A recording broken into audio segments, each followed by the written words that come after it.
매주 우리 권산의 하모니카 연주를 들을 수는 없을까요?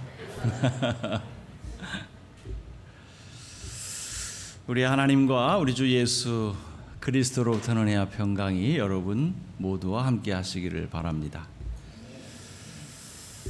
이 문명 사회에서 가장 필요로 하는 미덕이 있다면 그것은 바로 관용일 겁니다. 톨레랑스라고 하죠. 헬렌 켈러는 교육의 가장 높은 결과는 관용이다라고 말했다고 하죠. 이 톨레랑스는 서로에 대한 차이를 존중하고 인정한다라는 의미를 가지고 있습니다. 근데 이 톨레랑스라고 하는 말이 처음 생겨나게 된 배경은요, 종교적인 문제입니다. 16세기 프랑스를 36년 동안이나 피로 물들게 한 종교 전쟁, 뭐죠? 위그노 전쟁이죠. 우리는 종교 개혁 혹은 교회 개혁하면 제일 먼저 누구를 떠올려요? 루터를 떠올리지만 사실 이 프랑스의 종교 개혁은 깔뱅을 빼고서는 말하기가 어렵겠죠. 그래서 이 깔뱅의 영향으로 개신교 신자들이 늘어나자 이 가톨릭 국가였던 프랑스는 대혼란에 빠지게 됩니다. 이 구교와 신교 간의 종교적 충돌이 발생한 거죠. 이 깔뱅파 개신교도들을 그 당시에 뭐라고 불렀냐면 위그노, 이렇게 경멸의 의미로 위그노라고 불렀는데요. 그래서 이 전쟁을 위그노 전쟁이다 이렇게 부르는 건데, 이 전쟁은 너무나도 처절하고 참혹해서 이 역사가들이 과연 이 전쟁이 종교 전쟁이냐 이런 의구심을 갖고 있다고 해요. 자, 물론 표면적으로 보면 이 전쟁은 종교 전쟁입니다. 구교와 신교 간의 싸움이니까요. 자, 그런데 그 내막을 들여다보면 이것은 권력 쟁투다 이렇게 봐야 하는 거죠. 어쨌든 이 전쟁에서 가장 이 참혹한 사건이라고 하면 여러분 지금 그림에 보시는 성 바르톨레메오 축일의 학살, 1572년에 벌어진 이 사건입니다. 이때 사망자가 10,000명에 가까운, 무려 10,000명에 가까운 사람이었다고 해요. 이 사건이 더욱 충격적인 것은 이 날이 어떤 날이었느냐면 이 프랑스 왕국의 공주 마고, 그리고 신랑은 이 개신교를 대표하는 후에 앙리 4세가 되는 그 사람과 결혼식을 하는 바로 그 날이었습니다. 카톨릭 신자였던 아내와 그리고 개신교를 대표하는 인물이 신랑이 결혼식을 하니 이런 끔찍한 비극이 벌어진 거죠. 그래서 이 결혼식을 피해 결혼식이다 이렇게 부르기도 하는 겁니다. 자, 이렇게 해서 프랑스는 36년간 피로 물든 종교 전쟁을 벌이게 되는데요. 앙리 4세가 이제 왕 위에 오르고 나서 낭트 칙령을 발표하게 되죠. 그럼으로써 이 전쟁의 종지부를 찍게 됩니다. 이 낭트 칙령이라고 하는 것은 종교적 차별을 없애고 종교의 자유를 허용해주는 그런 칙령이죠. 그래서 위그노의 그 예배를 허용해주는, 그 신앙의 자유를 허용해주는 그런 칙령이라고 할 수 있는 거죠. 자, 그래서 프랑스는 이러한 참혹한 내전을 치른 이후에 다시는 이러한 비극이 발생하면 안 되겠다, 재발 방지를 위한 하나의 가치관이 만들어지는 것인데요. 그것이 바로 관용, 톨레랑스라고 하는 거죠. 최근에 이 프랑스에서 벌어지는 일들을 보면, 일련의 사건들을 보면 이 톨레랑스의 정신이 무색해지는 그런 일들이 벌어지고 있습니다만, 어쨌든 이 톨레랑스라고 하는 것은 서로에 대한 차이, 그것을 존중하고 인정한다라는 뜻을 우리가 기억해야 할 필요가 있고요. 제가 오늘 서두에서 이 톨레랑스의 의미와 그 기원에 관해서 간략하게 말씀드리는 이유는 오늘 우리가 읽은 이 복음서의 말씀을 조금 다른 시선으로, 색다른 시선으로 보고 싶기 때문입니다. 여러분, 오늘 복음서의 주인공으로 등장하는 가나안 여인, 이 여인은 큰 믿음을 소유한 여인이었죠. 그래서 이 본문 말씀은 우리에게 큰 믿음을 요구할 때 자주 사용되는 그러한 본문 말씀이기도 합니다. 우리도 이 여인처럼 큰 믿음을 가져야 합니다. 가집시다. 이럴 때 주로 사용되는 본문 말씀이죠. 자, 그런데 제가 지난 주일에 여러분에게 무슨 말씀을 드렸죠? 기억하십니까? 네, 그렇죠. 우리의 믿음이 크냐 작으냐 이것이 중요한 것이 아니라 우리가 믿는 하나님이 크신 하나님이라는 사실을 고백하는 것이 더 중요하다, 이런 말씀을 드렸죠. 그러면서 우리의 믿음은 얼마만 해도 된다고요? 겨자씨 하나만 해도 된다. 예수님 그렇게 말씀하셨죠. 자, 그러면 오늘 가나안 여인 이야기가 우리에게 주는 메시지는 뭘까요? 이 이야기가 우리에게 큰 믿음을 요구하는 말씀이 아니라고 한다면 도대체 이 여인의 이야기는 우리에게 어떤 메시지를 던져주는 걸까요? 묻지 않을 수 없겠죠.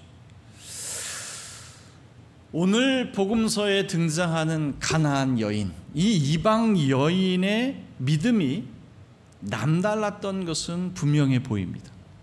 그렇죠? 예수님께서도 이 여인에게 내 믿음이 크다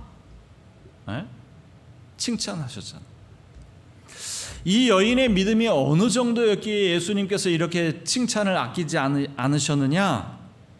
오늘 본문 말씀을 보면 이 여인의 절박한 상황이 짤막하게 소개됩니다. 뭐라는 거죠? 이 여인의 딸이 귀신에 들려서 괴로워하고 있다, 이런 이야기죠. 그래서 이 여인은 예수님이 지나가시는 그 길목에 기다리고 있다가 예수님을 보고서는 소리 지르는 거예요. 주여, 나를 도와주소서, 나를 불쌍히 여겨주소서 외치는 거죠. 자, 그런데 오늘따라 예수님의 그 반응이 평소와는 좀 달라요. 낯선 예수님의 모습을 발견합니다. 예수님이 어떻게 반응하셨어요? 침묵으로 일관하셨다는 거죠. 모른 척 하셨다는 거예요. 여인이 그렇게 간절하게 외침에도 불구하고 모른 척 하셨다는 거죠. 자, 그런데 이 여인은 예수님의 침묵에도 불구하고 포기를 모릅니다. 예수님을 끝까지 쫓아가서 무릎을 꿇으면서 간청하는 거예요. 그러니까 예수님이 그 여인에게 뭐라고 말씀하세요? 아주 모욕적인 언사를 서슴지 않으십니다. 자녀들의 빵을 집어서 개들에게 던져주는 것은 옳지 않다. 예수님의 말씀이 맞아요? 네? 여러분, 여기서 자녀는요, 이스라엘을 의미하는 것이고 개는 이방인을 가리키는 겁니다. 네? 이방 여인인 너는 개니까 너를 도와줄 수 없다, 이렇게 매정한 말씀을 하시는 거예요. 네? 나는 유대인들을 위해서 보냄받았지 이방인을 위해서 보냄받은 것이 아니다. 그러니 너를 도와줄 수 없어, 이렇게 야멸차게 말씀하시는 거예요. 네? 여러분, 실제로 그 당시 유대인들은요, 이방인을 개처럼 취급했습니다. 개처럼 취급했어요. 네. 그래서 그 당시 유대인들이 이방인을 향해서 이렇게 적개심, 적대감을 갖고 있었던 그런 상황을 반영해서 예수님은 이런 말씀을 하시는 거예요. 그러니까 이 여인이 뭐라고 이야기해요? 주님, 그렇습니다.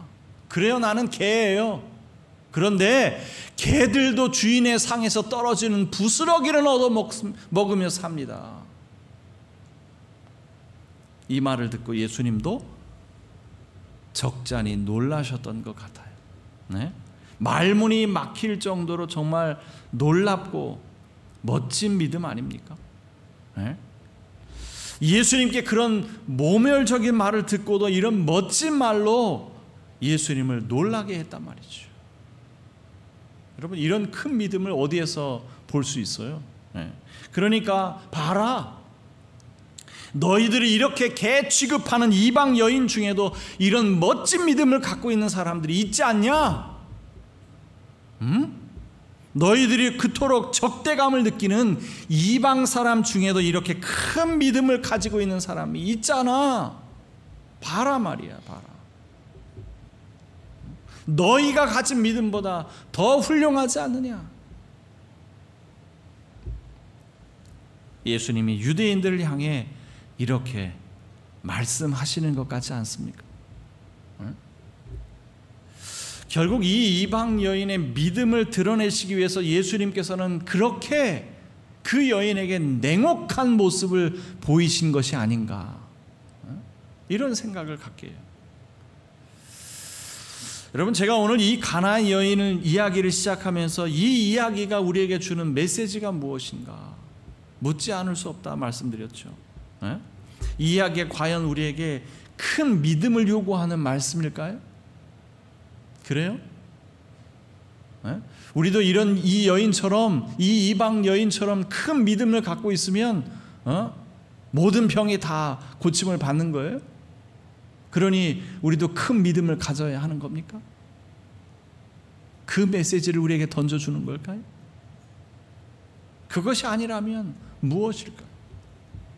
그것이 아니라면 무엇일까? 이 이야기는요, 복음 전파의 대상이 유대인에게서 이방인으로 전환되는 그 변환점에 놓여 있다는 사실을 우리는 주목할 필요가 있습니다. 다시 말하면 유대인들이 개 취급하는 이방인들에게까지 하나님 나라의 복음이 확산되고 있다는 거죠. 더 정확하게 말하면 이제 무게 중심이 유대인에게서 이방인에게로 전환되는 그런 이야기란 말이죠. 우리는 복음서를 접할 때마다 이 요상한 점을 자주 접하곤 합니다. 예수님 당시의 그 종교 지도자들, 그들은요, 경건하기로는 둘째 가면 서로 할 만한 사람이고요, 또 학문과 식견을 겸비한 엘리트 그룹입니다. 그러면 예수님과 조금 더 친숙한 관계여야 하지 않아요? 그런데 요상하게 예수님과 이 적대 관계를 가지고 있단 말이죠. 그리고 상대적으로 예수님과 좀 멀게 느껴지는 죄인들, 하층민들, 이방인들, 이런 사람들은 더 예수님과 친밀한 관계를 가지고 있었어요. 이상하지 않아요? 요상하지 않습니까? 이제는 워낙 이런 이야기를 좀 많이 들어서 이제는 예수님과 그러니까 그 당시 유대 종교 지도자들과 친숙한 관계라고 하면 그게 더 어색하게 느끼실지는 모르겠습니다만, 그게 원래는 맞는 거 아니에요? 그게 더 어울리는 이야기 아니겠느냐고요. 근데 상황은 정반대란 말이죠. 문제가 뭘까요? 문제가 뭐예요? 앵톨레랑스, 불관용 아닙니까? 앵톨레랑스. 서로에 대한 차이를 존중하거나 인정하지 않으려는 태도, 우리가 그 당시 유대 종교 지도자들에게서 발견할 수 있는 모습이죠. 앵톨레랑스. 나와 조금이라도 다른 점을 발견하면 추호도 용납할 수 없는 그런 태도. 이러한 불관용이 예나 지금이나 우리를 괴롭게 하고 있다는 거죠. 지금도 우리만 옳고 세상의 모든 가치와 세태는 다 잘못되었다며 세상과 적대적인 관계를 유지하려는 것, 여러분, 이것이 우리 기독교의 모습 아닙니까? 특히 우리 개신교가 이와 같은 성향이 더 강하죠. 특히 개신교.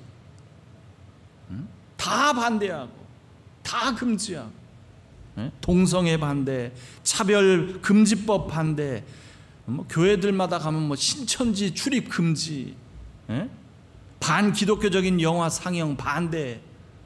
예전에는 또 무슨 어떤 가수를 우리나라에 이제 온다고 하니까 입국 금지 이런 것도 하더라고요. 악마를 숭배하는 노래를 불렀다나? 그러면 안 옵니까?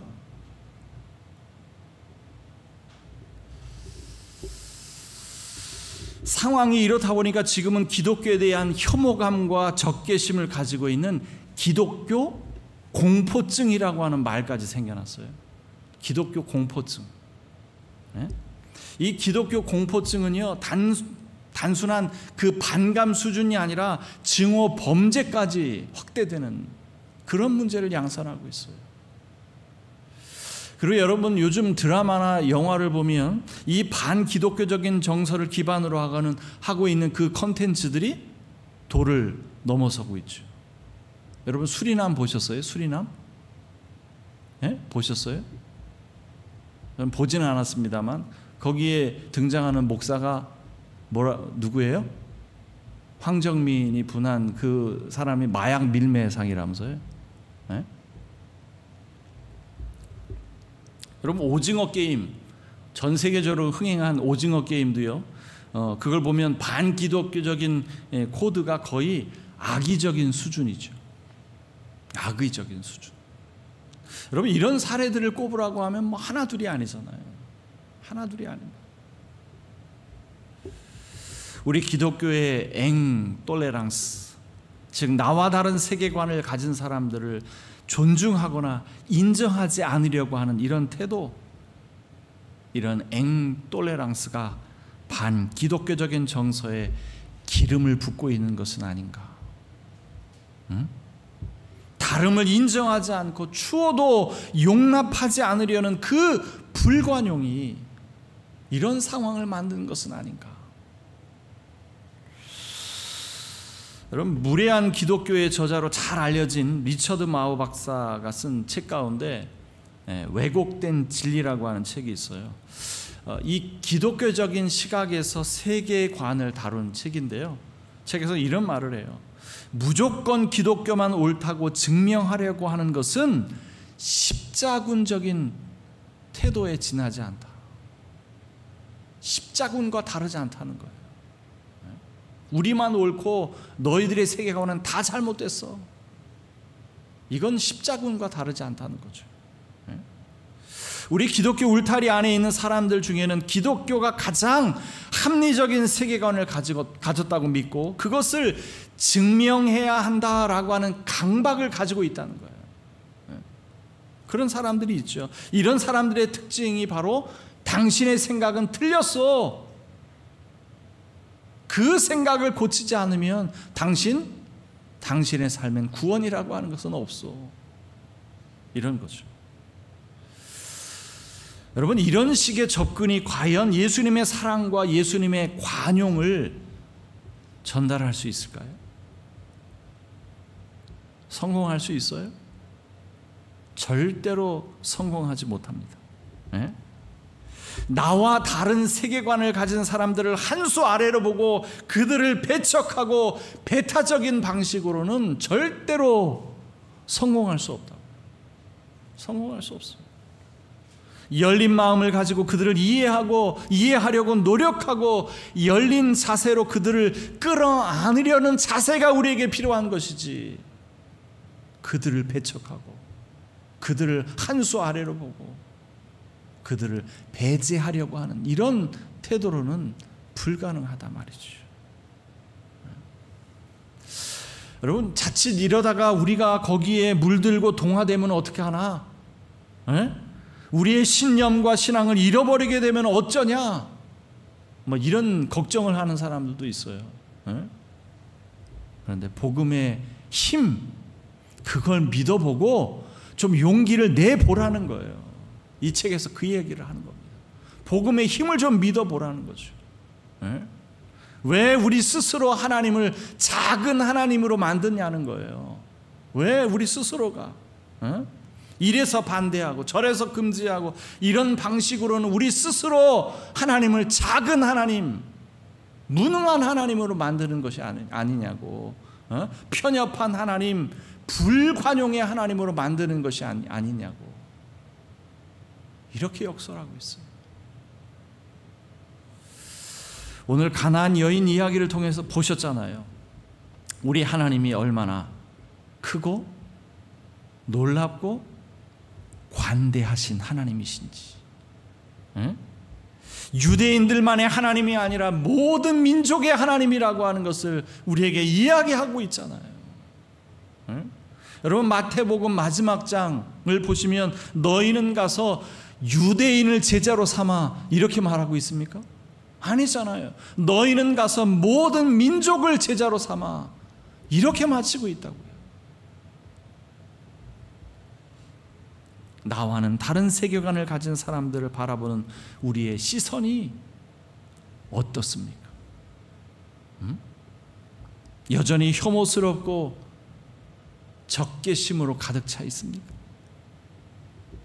그것은 우리 스스로 관대한 하나님이 아닌 편협한 하나님을 만드는 방식이죠. 크신 하나님이 아닌 작은 하나님을 만드는 셈이라고요.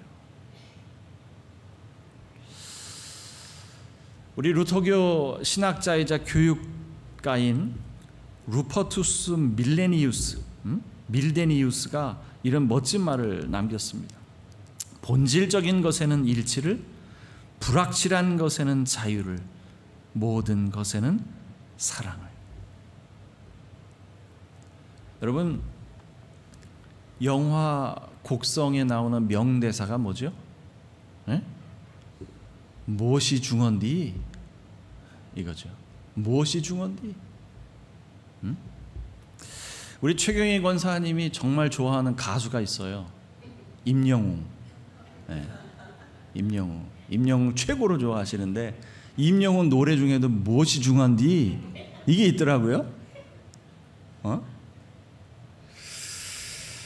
예수 그리스도께서 우리에게 전해주신 하나님 나라의 복음은 모두를 품을 수 있는 도량이 넓고 아량이 넓은 똘레랑스의 복음입니다. 이것이 정말로 중요한 겁니다.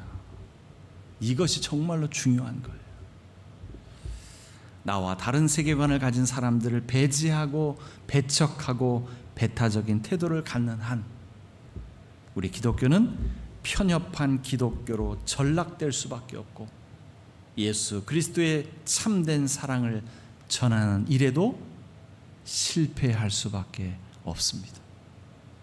우리가 속한 기독교, 우리가 터한 기독교, 우리가 전하는 기독교는 편협한 기독교가 아닌 관대한 기독교입니다.